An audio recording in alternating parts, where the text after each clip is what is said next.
I still remember that night clearly, because it was the first time I ever understood what true silence felt like. Not peaceful silence. The kind that presses against your ears so hard that you start hearing your own heartbeat. It was winter in Ohio. One of those cold, empty nights when the streets look frozen in time. Snow had been falling since evening, covering the sidewalks and driveways in thick white layers. The kind of snow that absorbs sound. No cars. No wind. No distant dogs barking. Just stillness. I was 17, home alone for the first time overnight. My parents had left around 6 p.m. to drive to another state for a family emergency.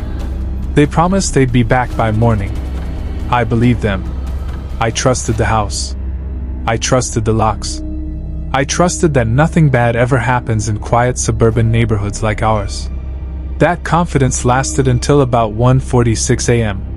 Before that, everything felt normal. I ordered food, watched videos on my phone, walked through the house making sure all the doors were locked. I even checked the windows twice, mostly because my mom always did.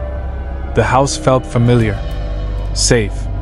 At some point after midnight, I turned off the TV and sat on the couch, scrolling mindlessly. The heater clicked on and off. The clock on the wall ticked loudly in the silence. I remember thinking how strange it felt to hear every tiny sound. Then the heater stopped. And suddenly, the house felt empty. I didn't notice the sound right away.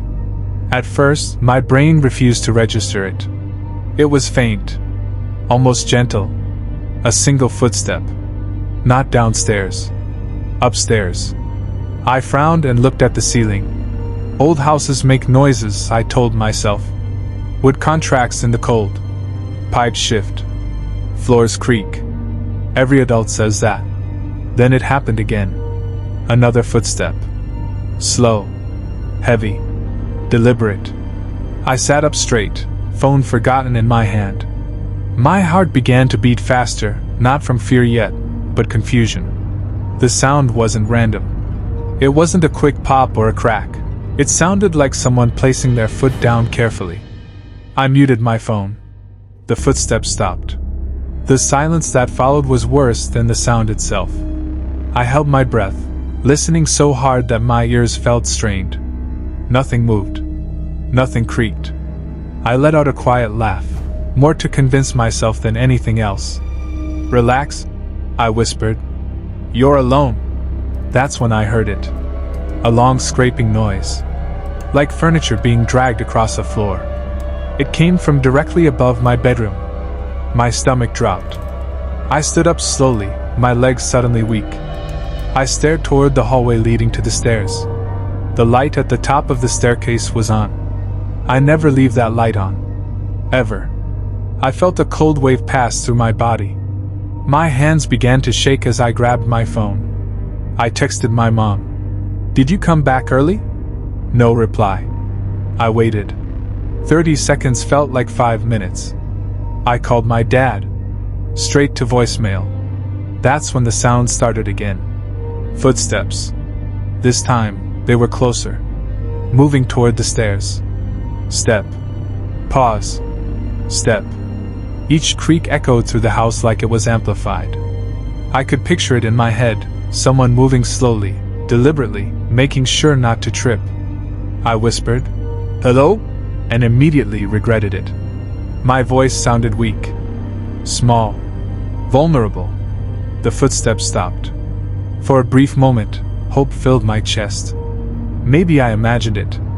Maybe fear was playing tricks on me. Then the first step on the staircase creaked. My body reacted before my mind did. I rushed into the kitchen and grabbed the first thing I could find, a knife from the counter. My hands were slick with sweat, the handle almost slipping from my grip. I didn't think. I ran to the pantry and squeezed myself inside, pulling the door shut until only a thin crack of light remained. I crouched there, knees pressed to my chest, barely breathing. The steps continued. Down the stairs. Into the hallway. Closer. I could see a shadow move past the kitchen light. A text from my dad finally came through. We're still 4 hours away. Why? My chest tightened. Tears filled my eyes.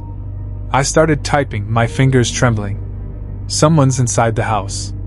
Before I could send it, the shadow stopped. Right in front of the pantry. The handle moved. Just a little.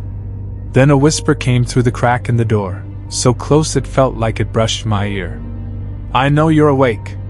I clamped my hand over my mouth to keep from crying out. My entire body shook. The knife felt useless. Heavy. Pathetic. The handle turned slowly. Every second stretched endlessly. Then it stopped. Footsteps moved away. Toward the front door. I heard it open. Cold air rushed in. Then silence. I stayed in that pantry for nearly an hour. My muscles cramped.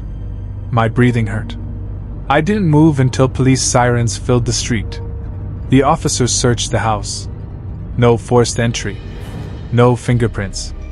Nothing stolen. Before they left, one officer called me upstairs. In my bedroom, on the dusty floor, someone had written 5 words with their finger. "Next time, don't answer." I sold that house a year later. But sometimes, when everything is quiet, I still hear footsteps upstairs.